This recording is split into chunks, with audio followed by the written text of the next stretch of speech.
Okay, are we live on the internet? Is the question.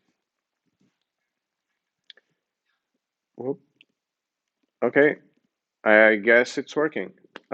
So hi everyone. My name is Luis Zamith. I'm gonna be your host for Subvisual Live Talks. This is the very first episode.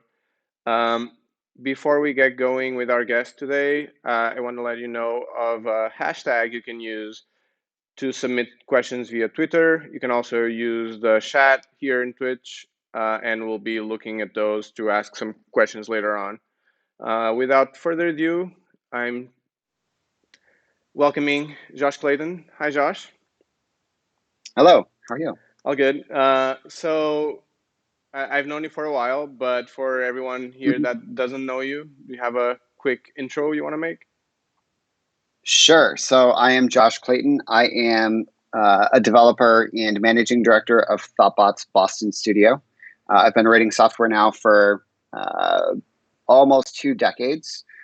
Started in Microsoft land, worked in ASP and then C Sharp, and then switched over to Rails around 2006, and have been writing Ruby and Rails apps basically for over 15 years now, or almost 15 years now. Also dabble in some Haskell and Rust and Elm and a number of other another number of other languages. So, Cool, cool. I think we'll have some time to get into that. yeah, But first, I wanted to understand, like, how did you first got interested in tech? Like, what was it early on? Was it later in your life? it was very early on. So I looked this morning honestly, and I couldn't figure out what the application was that I used, and I was in seventh grade, and it wasn't HyperCard, but it was close to HyperCard, and it was something where you could link different screens together. It was a Mac app, Okay. but I did a lot of digging to try and figure out what it was.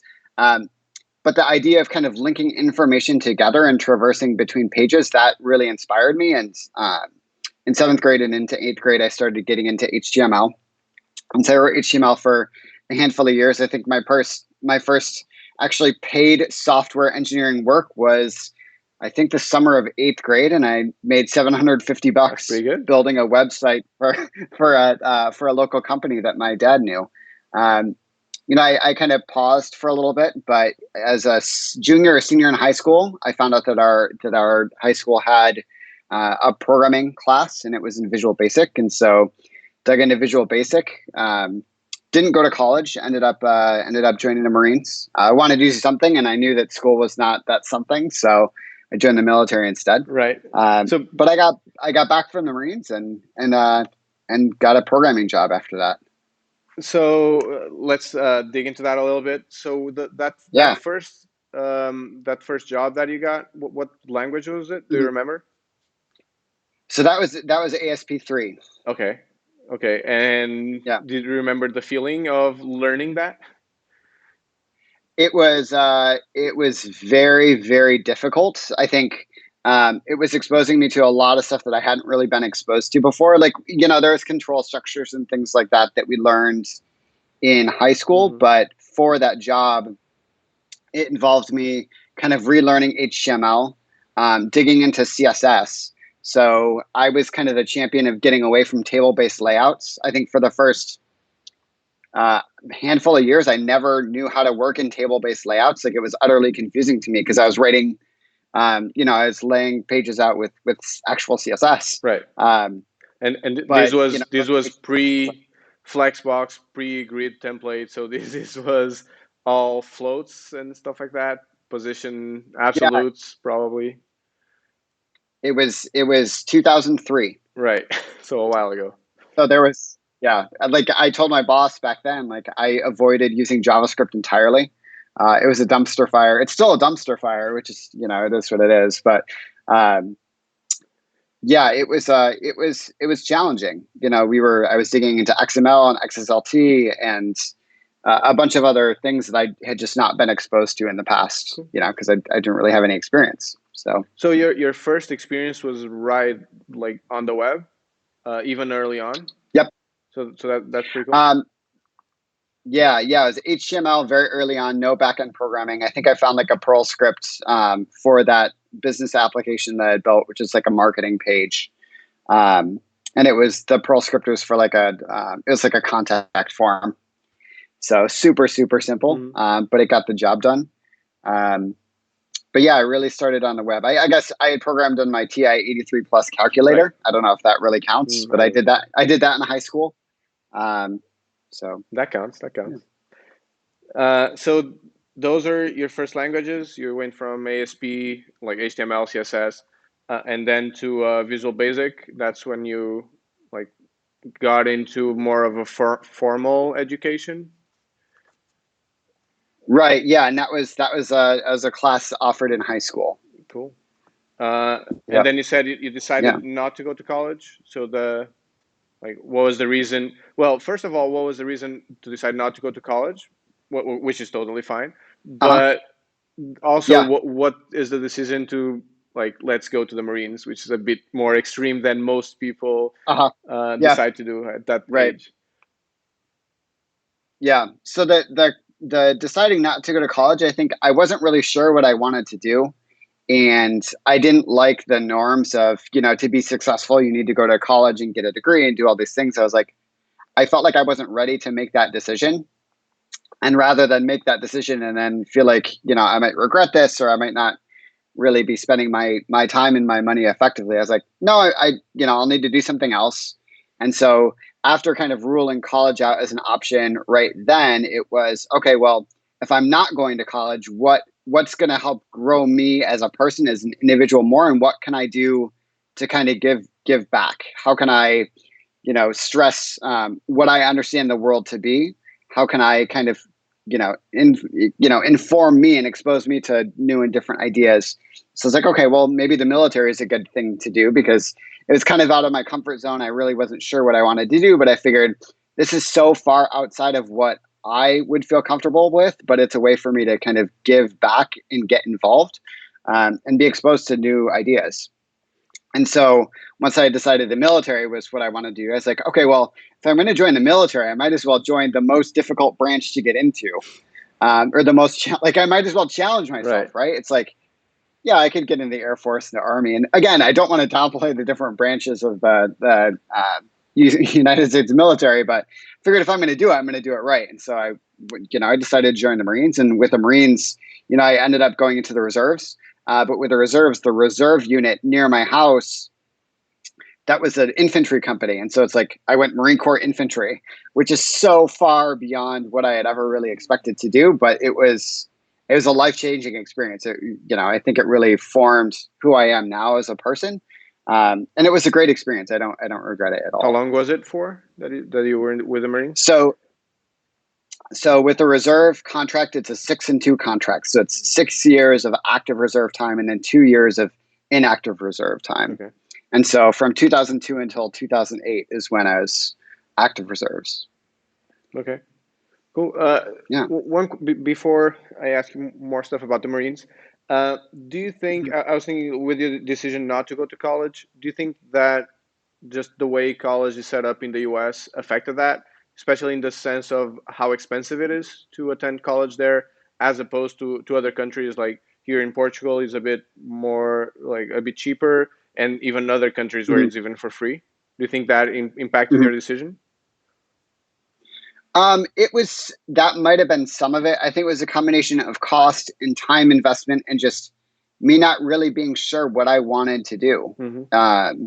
And making a commitment like that for 4 years, it was not really what I had in mind. I didn't particularly enjoy school, or rather, I enjoyed certain aspects of school, but for a lot of my high school, I didn't really enjoy it at all. I didn't like the social component. There were a number of classes that I didn't learn in that way. I felt like in a classroom setting, and I enjoyed doing things. And so I just decided this is probably not going to be best for me.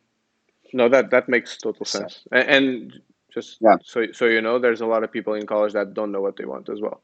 So it's Yeah, that's fair. That's fair. um, Yeah.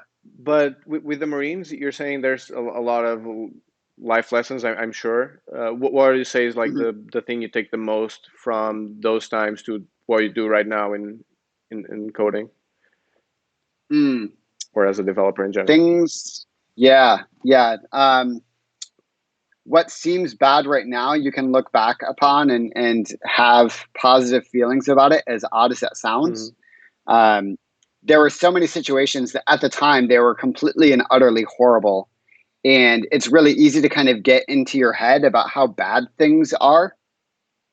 But then, a year, 2, 3, 5, 10 years later, you can look back on it and say, yeah, that sucked, but I really learned. I was really able to grow and get better as a human. And I don't think people do that enough. I think there's always an opportunity to kind of look back on things and say, yeah, that was bad. I don't want to discount people's pain and suffering and challenges that people face. But at the same time, like all told, things could be way worse, and to appreciate what we have. Cool. That's an inspiring message. So if you had a chance to talk to Josh back then, in that transition from high school to the Marines, and what would you tell yourself, basically? Do you think that's a great question. say would you tell yourself to do the same thing, do something else, like? I think I would tell myself to do roughly the same thing. I think I would tell myself to appreciate it, like really enjoy the opportunity right now, because I think there's a lot of times where it's like you kind of float through things and you skate through things and you're like, yeah, this is fine. But really taking the time to really soak it in and appreciate and understand how influential these life experiences are, and just cherish them. Every moment that you're alive, that's a gift. And I think it's important to remember that. I agree. And I don't think that I don't think that, at 20 years old, 19 years old, it's like, I wasn't really thinking about it that way. Oh, so obviously not. At that age, no one is. You're gonna live forever, right? Right. Yeah. So at some point, and transitioning here a little bit, at some point, Thoughtbot came into play, right? How early was that in your career as a developer? Like you came out of the army, did you get straight into Thoughtbot, or was like other companies in between? Yeah. So with the Marines, it's because I was in the reserves, I held a civilian job. So I went through boot camp and school infantry. And then after I got back from there, my first professional programming job was, I got in 2003. And I did that for about 3 years, from 2003 until 2006. That's where I was writing ASP. And then we moved into C#, probably 6 months or a year before I left to deploy to Iraq. I got back from Iraq in 2007, switched over from C# into Rails, and I got a job as a Rails developer doing software consulting in my hometown. I was there for about 2 years. And then at that point, so 2009 is when I had, at that point been exposed to open source and test-driven development, and I had contributed to some of the open source libraries that Thoughtbot had put out. Right. And one of the developers at the time, he reached out and was like, hey, you're active. Like, we're looking to hire right now.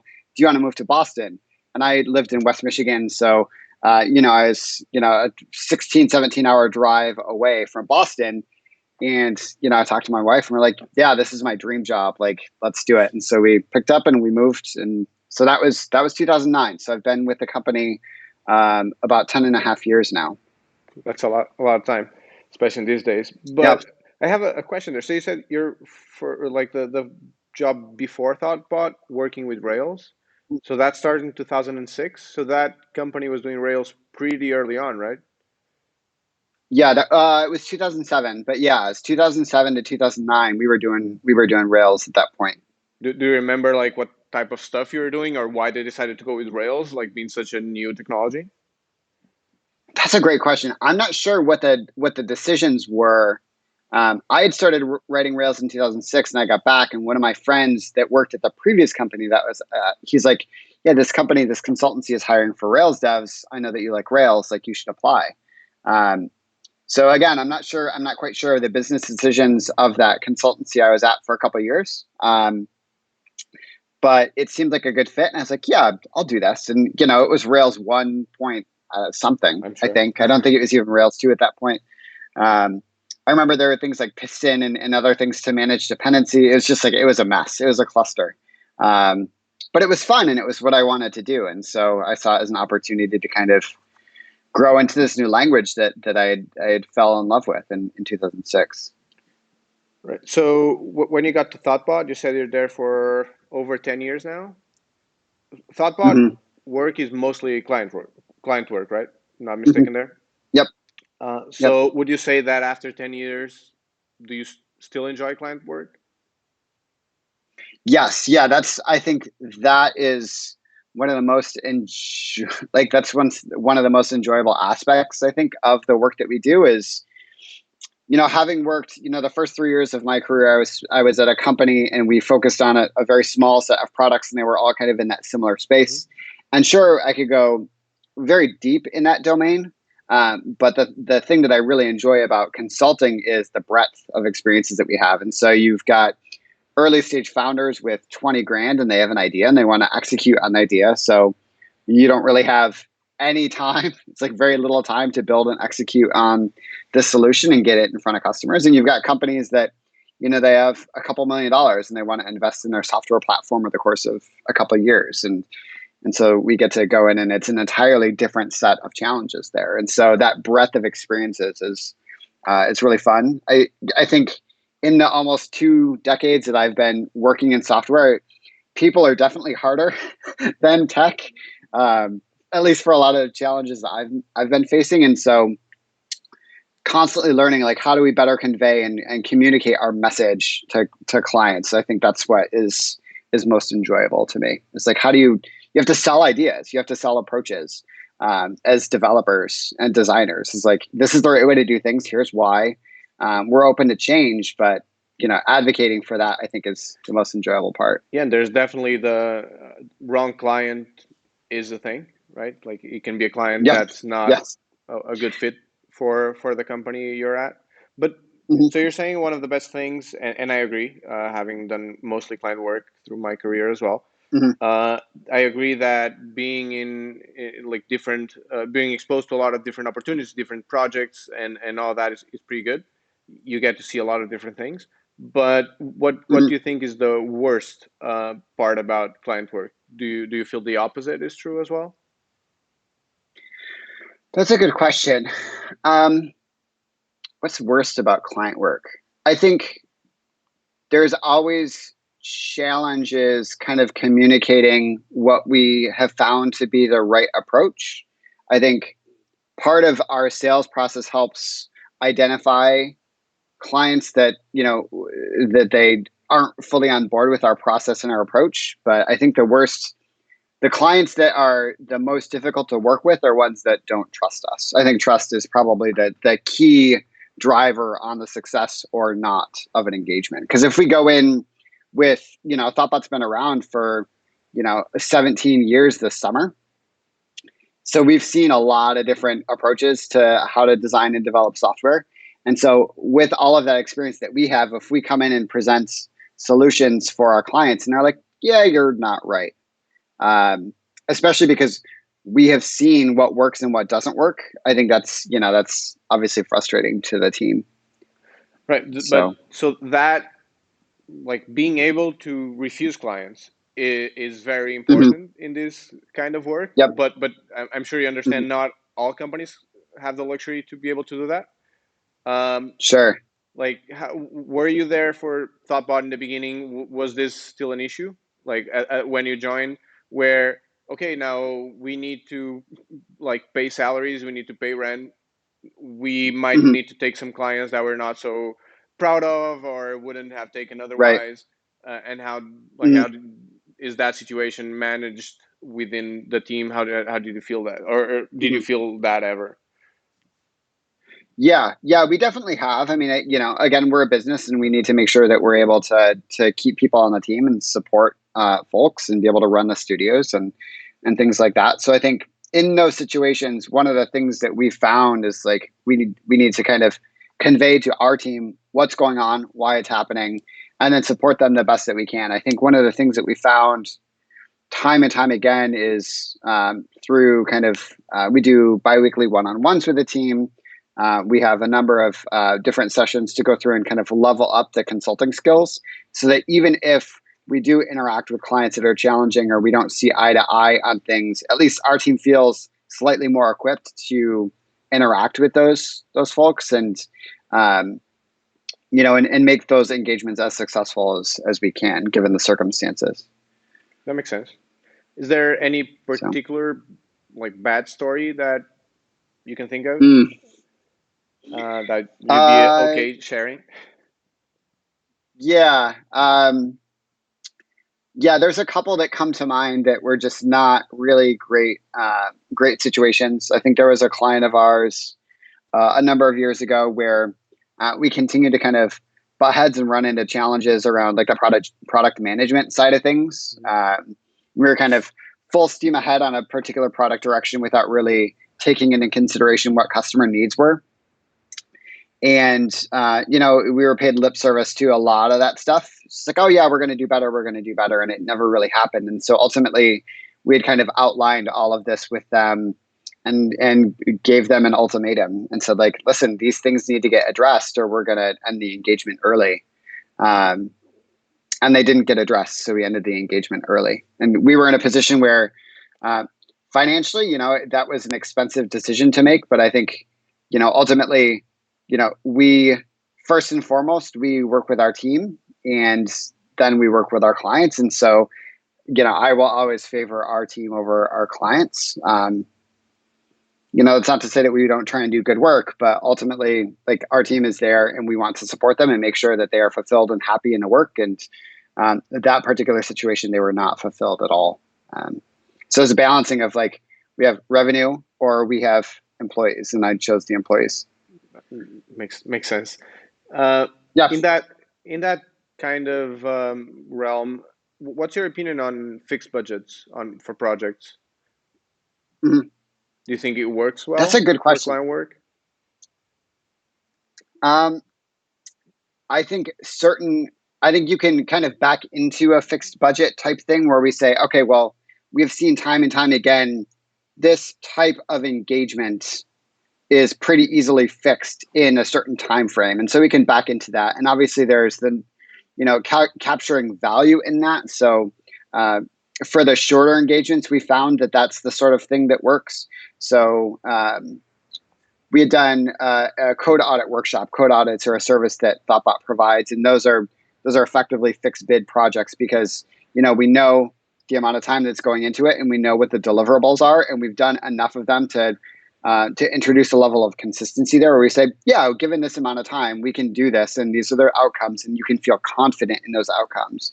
If it's what might be 15, 20, 25 weeks of work, it's oftentimes that instead of saying we will get all of these deliverables done in this time frame for this dollar amount, we say, well, there's a triangle of features and time and team size, and we can hit two of those. And so if we're fixed by the team and the time, we can calculate the budget, and then a number of features, those need to be variable.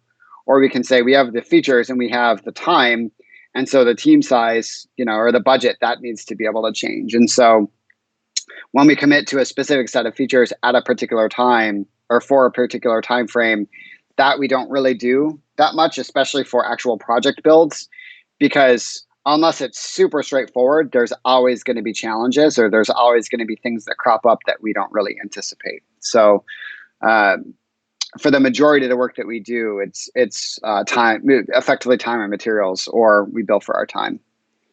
True. Do you? So I think this what happens a lot is, as you were saying, one very important thing is trust, and mhm, in order to to build that trust takes time. mhm, But so that, because as clients usually will want a fixed budget, mostly because they want to know how much they're going to spend, and they want to know like that it's well spent, right? But right. if they trust you, especially on second, third, fourth engagements, they will be Mhm. more open, in my experience, to not having a fixed budget. Do you agree with that? Yeah, and I do think too, the one thing that I will highlight is we are able to work against kind of a budget. We can say like, okay, we want to do this body of work and we want to keep it at $100,000. It's just that what we don't do is we promise XYZ features. We do go in and say we are confident that we can ship an MVP within this budget, but we don't say explicitly what the set of features is when we do it. Because otherwise you're going to be negotiating those features more than you're going to be actually building them, right? So it's right.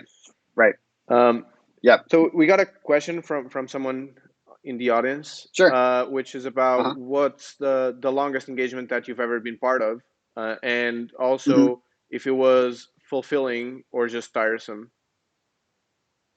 That's a good question. So for me personally, I think the longest consulting project that I was on, it was about 9 months straight, and then there was like a 3 or 4 month pause, and then it was another 4 months. Okay. And the team on that was, I think, 4 Thoughtbot teammates, and then the client also had a handful of developers. From a fulfillment perspective, I found it, again, I can look back on it and, hindsight's 2020. I found it really fulfilling. I think there were challenges at the time in terms of maybe a slight lack of ownership around the set of features. But in terms of fulfillment, it was a fun project. We got to use a new technology at the time. That was a project we used Mongo. That was the last project that I have used Mongo on. It's fine. But it was very fulfilling. I think especially that second round of work, there was another coworker and I, or a couple other coworkers and I, we got to extract kind of a microservice out of it that allowed us to take response times from 10 seconds down to like 200 milliseconds. And so that was super fulfilling, just because, when you introduce performance increases like that, it's like, yeah, we did something awesome there. So. Cool. But so you'd say that you'd be open to working that long in a project again, or even interested in doing that? Yeah. I like those sorts of engagements because it's definitely still about the code, but it's also about the relationships. Like by dedicating that much time to working on a project, especially if there's other Thoughtbot teammates and you're working with a client that is on board with how we approach software design and development.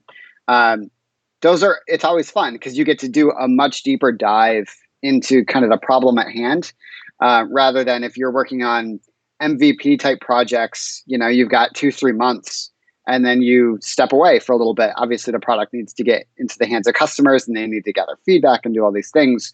When you're working on a product that has been validated, has an active set of customers, we can conduct customer interviews and get their feedback to make sure that we're building the right stuff. And you can go much deeper into the problems that we're trying to solve. I find that really fulfilling.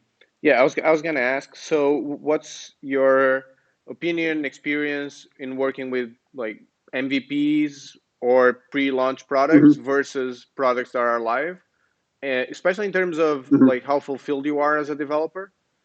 In knowing that you have actual users using the stuff you're building. Yeah. For the MVP type engagements, one of the things that we try to do is work with clients that have already done a significant amount of market validation. If somebody comes to us and says, I have an idea for this app, I haven't talked to anybody at all, but I've got $100,000 and I want you to build it for me. We're going to talk to them and we're going to say, listen, actually, you need to do X, Y, Z first. We're here to help with that. But there's other things that we would want you to do to validate that market before we expect you to invest, a significant amount of funds into a product. So what that means is once we actually are executing on that, it means that they have maybe not paying customers, but they have a handful of folks that are interested in using the product. They have a mailing list. They have people that are ready to start basically day one. And so what we're doing is we're building as quickly as possible to get something in the hands of those people. I find those fulfilling as well, but it's a totally different kind of headspace to be in, where you're selectively and aggressively kind of paring back features and really focusing on what is absolutely necessary to get in front of customers. Not that we don't do that on longer term projects, but time is so much more of the essence when you have a very limited runway. And so we have to be incredibly mindful of that, because every minute that we spend making a decision, that's time that we can't ever get back. And so it's a different set of challenges. Do you require them to go through a design sprint, or is it just something that you'd like them to go through? That's a good question. Especially if they have no customers and they've already done validation, we will conduct a design sprint. It may not take the exact same shape every single time, but really the design sprint is, it's some amount of kind of identifying what we're going to build, but it's also, you've got clients and they have some amount of understanding of the digital space, but maybe they don't have a product background. But it's also our team. We don't have the exposure to that industry necessarily. And so we need to get our team up to speed on what the problem is that they're trying to solve and make sure that we understand the needs of the customer before we're able to execute either. Because if we, as software like designers and developers, as consultants, if we don't understand and internalize the problem at hand, any solution that we come up with is not going to be correct. It might be close, but it's not actually going to solve customers' problems. And so a design sprint is to, it's a mechanism to get everybody on the same page, validate and highlight assumptions that we have about how people would interact or use the product. And with those assumptions, either validated or refuted, we're able to make product decisions and guide the client down the right path towards an MVP. Makes sense. One last question about client work before we move on. I was just wondering, so not on MVPs, but when you get into a longer or a bigger contract with an existing product, what's your experience there, or how do you manage being part of the team and being part of the decision making of the team, and not just a bunch of other developers that come in and get thrown work at? That's a great question. I think some amount of it is us kind of working with the person or people who are deciding to hire us in the first place to properly set expectations. And we're able, quite frankly, the pricing that we have relative to some of our competitors prices us out for what would effectively be bodies and seats. And so we're working with those leaders, the people who are making those purchasing decisions, and we're consulting with them to say, okay, how do we best position Thoughtbot to come in and engage alongside the team and provide the value that we are, quite frankly, going to be charging for. And so a lot of that results in some subset of our team being put in like team lead positions within our clients, making sure that we're mentoring and pairing with other developers. We're introducing oftentimes code review and CI/CD pipelines and things like that. Things that a lot of our clients, they don't necessarily have the experience introducing, or they just haven't had the person power to do that at that point. Okay. So really, it's during the sales process is really when we start those conversations and say, how best can Thoughtbot impact the team? And we work at the outset of that engagement to kind of get into that spot where we're empowered to do that. Yeah. So basically, be expensive enough that you get noticed is what you're saying? Yeah, I mean, I think, in terms of price itself, yes, there's a number of different options, and we are very quick to kind of call out that we are not the if you're looking only at a price perspective, we're going to lose. Yeah. Like there are very few firms where we would win against when it comes to price.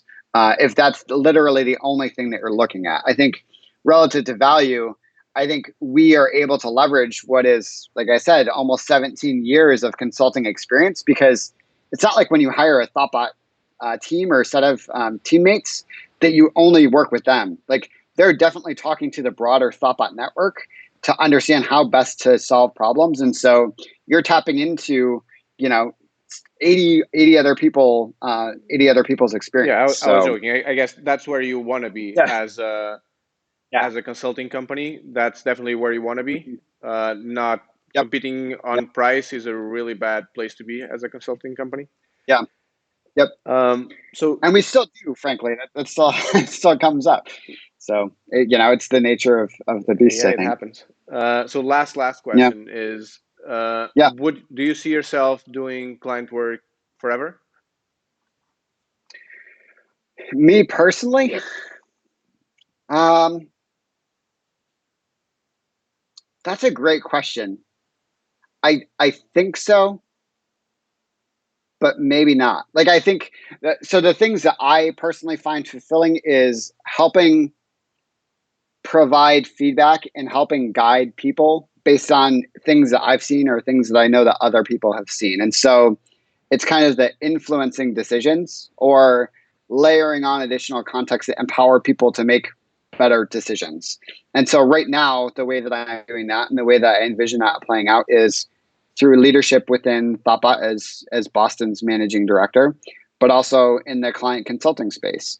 I know that there are plenty of other spaces where I could leverage software design and product management experience to influence and inform decision making. But consulting is just so much fun, and so yeah, it will always take that shape. I'm not sure if it's always going to be consulting Mm-hmm. in the way that we are right now, but yeah, it's always going to take that shape, I think. Cool.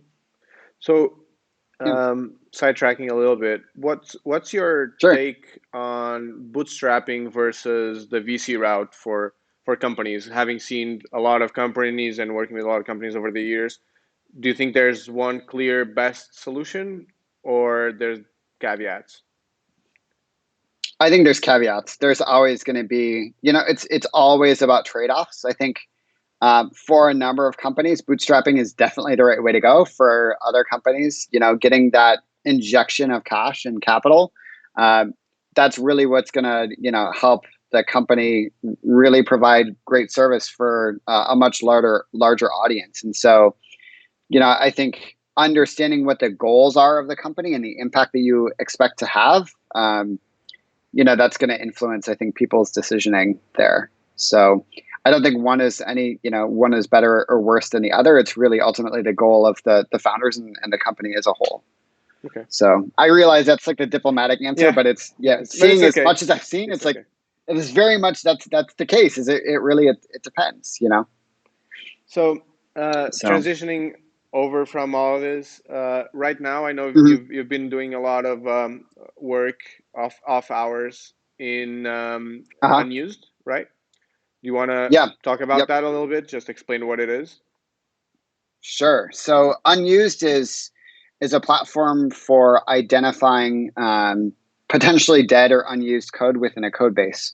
I came up with this idea a number of years ago after kind of playing around with C tags. So C tags. What C tags does is it'll go through and it'll read through a code base and it'll identify tokens independent of the programming language. So you can find classes and modules and things like that in Ruby and Rails apps. Um, and with C tags, I realized, okay, there's a ton of information here. I know within Vim, so I use Vim. I know in Vim I can navigate between files and go navigate to or token, like method definitions and things like that. That's handy. But I realized, especially in working in some of the larger code bases, it's like, okay, well, I find a method and I realize that it's not used anywhere else in the code base, and that's dead code. And so, or I might find a method that's used by the test, and it's not used anywhere else. There's no one else that uses that method, and so again, that's dead code. And so, in situations like that, especially in larger code bases, I started to recognize as I'm going through these files, I'm loading I've got this kind of limited mental capacity to hold information in my brain. And I know that if some amount of that is taken up by methods that aren't used and don't actually matter, well, that's space that I'm wasting in my mental model of the domain. And so leveraging C tags, I think the first version of Unused was with Elixir. And then I switched it over to Haskell, and the Haskell implementation was actually the implementation that's out right now. And what it'll do is it'll run either ripgrep or Silver Searcher against any application that you want. It's most effective for dynamic languages like Ruby and Elixir. But I'll run ripgrep or Silver Searcher across the entire code base for every single token in a ctags file. And then what it does is it'll do counts and things like that to figure out, okay, for this token, it occurs this number of times in this file, this number of times in this file. And then it filters that further down and says, okay, what are the things that are only defined once? And so it's a super helpful way to kind of identify this dead code. The Haskell version is slow. And the reason why is because it's basically, it's shelling out for every single time that we're running ripgrep or Silver Searcher. And then for each of those tools, it's reading through the entire code base. And so this newer version that I had built in Haskell uses tries and attempts to do a single pass for each file. So it does, instead of n times n, where n is the number of tokens and m is the number of files, it'll go through and read each file once. And that cut a considerable amount of time out. That mechanism, that algorithm, the one that I built was close to, it's called Aho-Korosic is the algorithm, and it's a text search-based algorithm using grep and things like that. I decided to rewrite the thing in Rust. Right. After seeing a number of people that I follow on Twitter, that talk about Haskell, they were also talking about Rust. It's like, okay, I'll rewrite this thing in Rust. The naive implementation was significantly faster than the Haskell, what I thought to be an optimized version. And then I introduced that algorithm by this package author, Burnt Sushi. He's actually in Massachusetts. That's crazy. But he has an algorithm for that in Rust. And I introduced that, and it drops it down to like sub 5 seconds for massive, massive Rails code bases, like multiple hundreds of thousands of lines of code with 10,000+ unique tokens. And it drops it to like 2 seconds. Whereas previous versions would have taken I think I timed it and it was like 15 minutes, and it's now 2 seconds. Yeah. So something you'd notice. Yeah. Yes. But so you said you re-implemented this now in many languages, but specifically from this transition, more recent transition from Haskell to Rust, other than the speed, which is obvious, what major differences have you seen from Haskell to Rust, just in terms of your experience writing it? Yeah. What's the experience is the compiler's really great. The types feel similar to Haskell.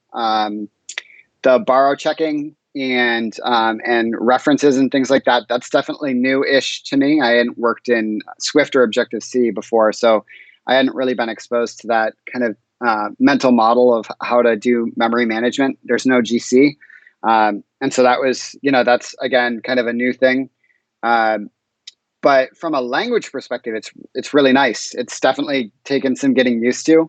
I'm about 2 weeks, a little over 2 weeks into Rust now. And to be quite frank, it makes me feel like I'm an idiot when it comes to Haskell. Just looking at the performance differences, it's like I've been writing Haskell for 5-6 years now, and it's like, did I just not really know how to use Haskell? Was I that stupid about this stuff? Just because it's so. Case? Do you think, or you? No. Yeah, I was gonna. I think it's. I mean, so Haskell, I love the language, but it's not. It's just a different set of goals. It's a different, what and that's fine. What do you see as those goals, as a developer? When would you now pick up Rust or Haskell from your toolbox? What type of projects would you pick it up for?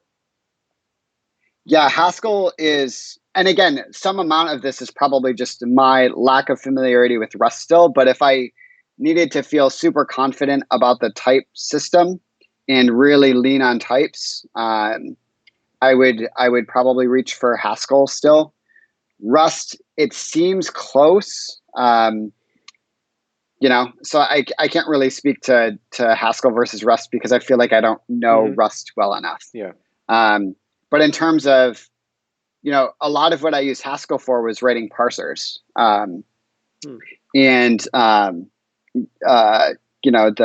parser combinator library in Rust that I used is called NOM, N-O-M, and that's ridiculously fast, and it feels similar enough to some of the parsers in Haskell, like megaparsec, that it's it's like, oh, this is actually maybe I will use Rust for parsers in the future because it's from a time difference. It's just significantly faster. Uh, And I realize that Megaparsec isn't really tuned for performance there, which is fine. There are other parsers that are faster than Megaparsec, but Megaparsec is really geared for like readability of mhm, uh, you know um, parser errors and things. So, which is also important. yep, yep. So are you using any of those languages in production? I believe you had Haskell stuff in production. Is that true? Yep, we've run a number of a handful of apps in production in Haskell. On the Rust side of things, no. Apart from this tool that I've built, there's not really anything running in Mhm. production. Um, but my usage of Haskell has, it's only been light on the web server side. It's been more on the CLI side, and I think that's really why the switch to Rust is, the performance is noticeable, just because the CLIs are on Rust. There's less overhead to boot the tool and things like that. Um, yeah, so at, at some point, you mentioned there Elixir. So at some point, so you went through Ruby, Mhm. obviously. That's one of the main languages still at Thoughtbot, I believe. Um, Yep.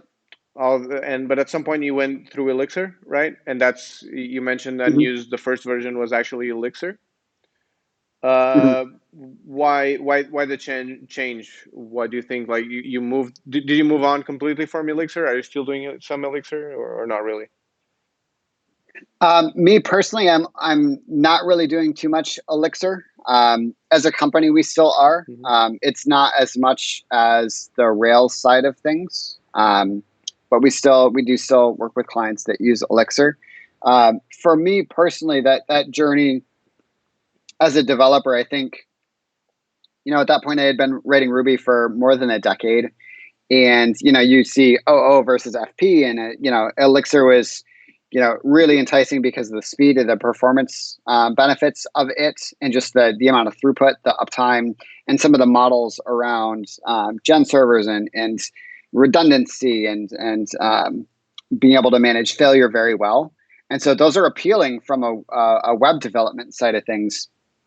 And so in switching over to Elixir and getting into Elixir a little bit more, a lot of what we did at Thoughtbot and me personally was understanding, okay, what can this provide for me? What is this? How does it switch the way that I think about these problems relative to Rails and relative to Ruby? And so that exposure was really exciting. It was definitely a shift going to more of a functional style. Hmm. And I think for me, it was short lived in that, I had attempted to learn Haskell probably two times at that point, and then the third time is really when it started to stick.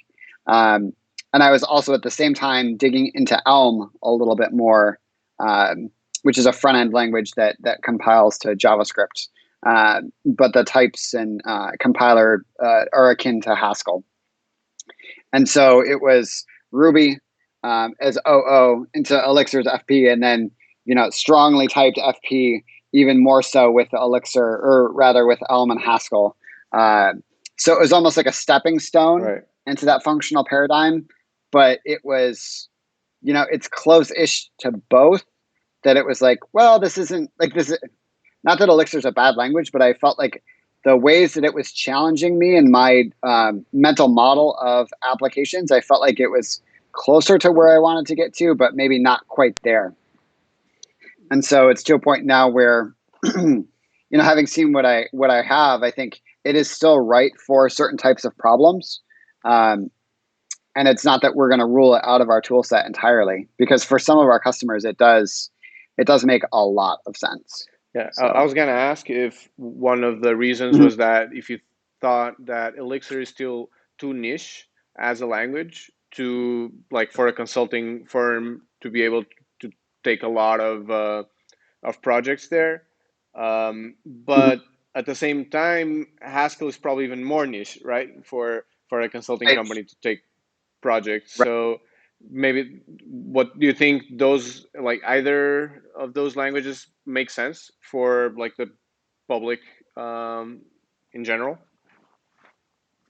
That's a good question. I think, yeah, Haskell's been around for significantly longer. But I think there's still some discrepancies around approach and things like that. I think there's there are some opportunities for tooling that are very big problems that need to be solved. Um, Whereas with Elixir, it's, as a newer language, I think that there's a slightly more aggressive trajectory, um, and interaction with Erlang and Beam and things like that. Like I think there's some velocity, some momentum there that we can leverage. I think in terms of kind of viability within a consultancy, technology definitely plays a part, but I think the expertise and execution, and there's a number of other factors that kind of need to be factored into the success of a consultancy. And so, is someone going to be more or less effective in Haskell? I think a lot of it depends on how good a consultants they are. Obviously, adoption and kind of being able to hand that product off to a client team is important, and so that might factor into it. So there's a lot of factors there, but there's plenty of consultancies that rely primarily on Elixir, and that's great, So that's cool. Makes sense. Yeah. One last question in this sense is, in terms of all the languages that we've talked about that you've worked with, if you had to just choose one that you'd code in forever, like, can you choose one? That's a tough question to answer. I think on the front end side, I would like to continue to use Elm. Like, I have had enough great experiences with Elm, and not only me personally, but seeing our team as the rest of the team kind of levels up. With Elm, it's a great little language. Like all languages, there are some, there's some odd aspects to it that people may not agree with necessarily in terms of kind of language decisions. Native modules being the big one, I think, for Elm. But ultimately, I think the way that it has influenced how I think about problems and the confidence that I and others on the team have in front end code is just skyrocketed because of that language. And so that level of confidence, especially if we're operating against tight timelines or things like that, where it's like, we know that we need to build an app that needs to work all the time. Elm will give us that, whereas we haven't been able to achieve that in JavaScript or TypeScript, even with React and a lot of the libraries available. Have you considered live view, plugging a little bit more of Elixir here, but have you considered live view as an alternative for like React or any like front end application? That's a good question. I don't think we have, only because I think as developers, there's a certain level of comfort that we get from having the backend decoupled from the front end. Whether or not that's correct, I think is, that can be debated all day long. But I think if you have an application, like what we've seen is, from a backend perspective, Elixir and Ruby are both great languages if we're leveraging GraphQL. And so on the GraphQL side on the front, Elm and React and Apollo, they both have really good stories. And so decoupling the front end from the back end is, I think there's some amount of appeal to that.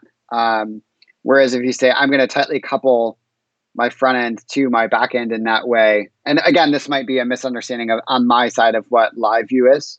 It feels more akin to the js.erb mechanisms from Rails. And I haven't used live view to know if that's actually an appropriate representation. But yeah, it's like that decoupling, I think is appealing for a lot of people. So in terms of backend, you're saying so Elm on the front end, and in backend, what would it be our language of choice if you could only choose one? I think for a lot of the types of problems that we solve, Rails still does a really good job. I think in terms of, if you've got a CRUD application, even if it's a large application, Rails is still a really solid choice for a lot of people. I think in terms of language adoption, hosting support, things like that, it's a mature platform. And I think sometimes people are like, oh, it's mature, so it's obsolete at this point. I disagree. I It's think for the boring, types of right? problems we I solve, think it's more. yeah. There's nothing new coming out necessarily, Mhm. but I don't think that's a bad thing. Yeah. Yeah. Yeah, and I think there's things with like type checking. There's that sorbet.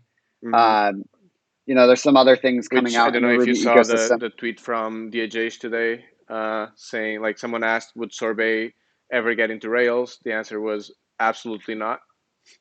Period. Huh. Okay. I So yeah. I I don't doubt that.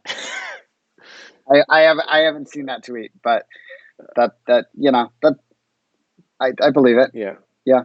Um, and anyway, we're getting out of time here. I just have a couple of questions Uh-huh. from the audience that I want to maybe ask Yeah. you for some Hmm. quick answers, if possible. So Yeah.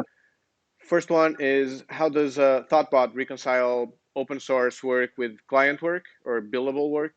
How does that Yep. work? Uh-huh.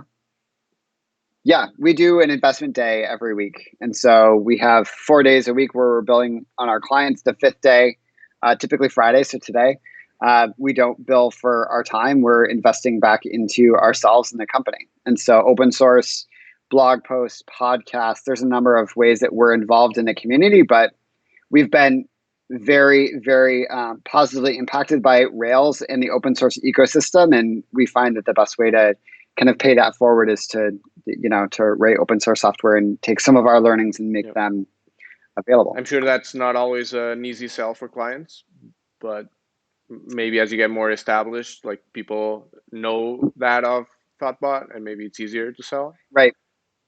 Yep. Yeah.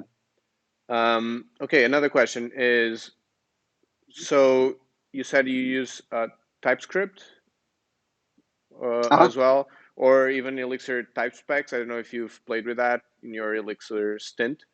And A little bit. Yeah. and With the Dialyzer. question is, yeah, with Dialyzer, the question is, do you feel that they're more often a burden or a benefit? Those like types on top of a language that not native to a language. Maybe like Sorbet with Ruby.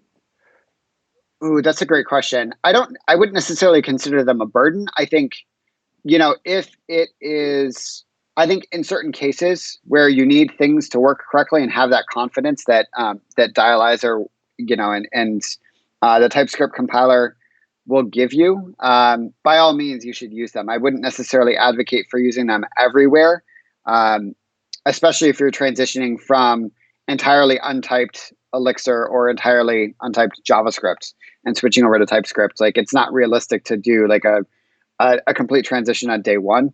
Layer them in on some of the more complex areas of the code base that need to be right, and then and build up trust that way.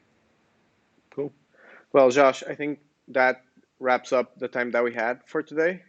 So I Awesome. want to thank you for agreeing to doing this, and we'll Oh, you're welcome. talk later. Fun. That sounds great. Bye. All right. So for everyone still out there, I just want to mention, first of all, thanks for being here. And next week, we're coming to you live again with more details on who's coming, who's going to be the guest, and the time is going to be on Subvisual's Twitter or Twitch.